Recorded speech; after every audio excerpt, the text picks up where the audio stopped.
মাত্র কিশোর বয়সেই সংসারের হাল ধরেছিলেন আব্দুল আলিম।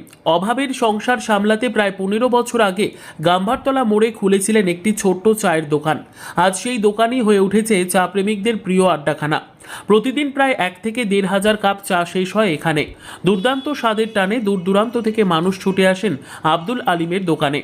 অন্য চায়ের দোকানগুলোতে যেমন ভালো মানের জল বা বিস্কুট মেলে না, সেখানে আলিমের দোকানের বিশেষ আকর্ষণ হলো আনলিমিটেড ফ্রিজের ঠান্ডা জল সম্পূর্ণ ফ্রি।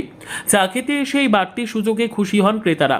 আব্দুল আলিম জানান, তার চায়ের বিশেষত্ব হলো অরিজিনাল গরুর দুধ, উৎকৃষ্ট মানের চা পাতা এবং সঙ্গে লবঙ্গ, এলাচ ও বিশেষ মশলার সংমিশ্রণ। আর সেই কারণেই প্রতিদিন উপচে পড়া ভিড় সামলাতে হয় তাঁকে।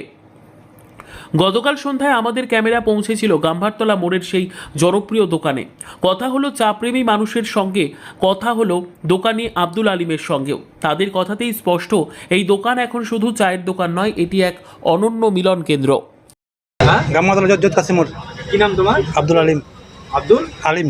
আলিম। প্রতিদিন কত কাপ চা দিতে হয়? 7 থেকে 800 কাপ। প্রচুর ভিড় দেখছি চায়ের দোকানে। ভিড় হবে, চা ভালো হয়, তার চা জন্য খুব ভালো হয়। তার জন্য ভিড় আগ্রহ করে আসে। চা খেতে রাখছেন সবাইকে নাকি? সবাইকে রাখছে, সবাই যেন আসে। কতদিন থেকে চায়ের ব্যবসা করছেন? 15 বছর ধরে।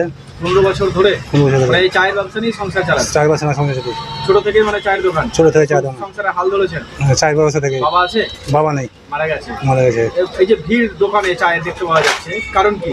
কারণ কি, চা ভালো লাগে। চায় কি টেস্ট? যেমন টেস্ট চা? চায়ে কপি দিই, শুকনো দুধ দিই, আদা দিই, এলাচ দিই, সব কিছু থাকে। কি নাম আপনার? আব্দুল আলিম। চা খেতে খুবই ভালো লাগে। চাটা ভালোর জন্য গাম্ভারতলা মোড় আব্দুল আলিমের দোকানে আমরা প্রতিদিন খাই। আমাদের বাড়ি হয় রঘুনন্দনপুর। ওখান থেকে আমরা হায়ার করে চা খেতে আসি। কি নাম আপনার? জিয়াউল হক। চা খেতে তো ভালোই আছে, ভালোই লাগলো। প্রতিদিন আসেন কি? না, আমরা প্রতিদিন আসি না, মাঝে মধ্যে কি আসি। নাম আপনার? আব্দুল গাফফার। কোথা থেকে এসেছেন? আমি 3 পাকুড়িয়া থেকে। 3 কোয়ার্টার চা খেতে এসেছেন? জি।